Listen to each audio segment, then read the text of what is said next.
are so glad to be sharing it with you.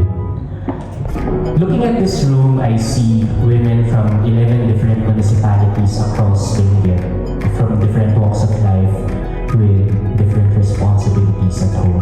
Some of you may have attended sessions after long days of work. Some of you may have had children beside you, may mga kasama kayong mga bata, while you were learning or adjusted your schedules just to keep up. And yet, week after week, you chose to show up and see this through. We believe in showing up for the communities that we are a part of. And that means making sure that the people of Benguet have real access to real opportunities.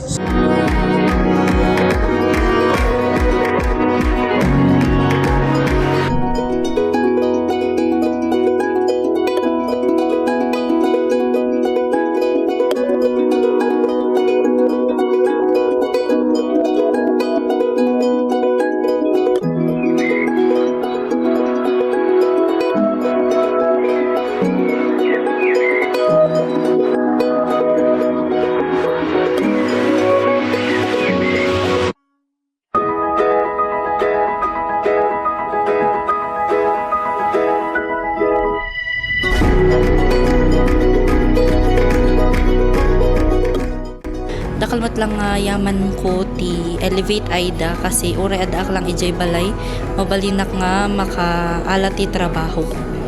Uray no adak lang balay ngagman banday ti anak ko.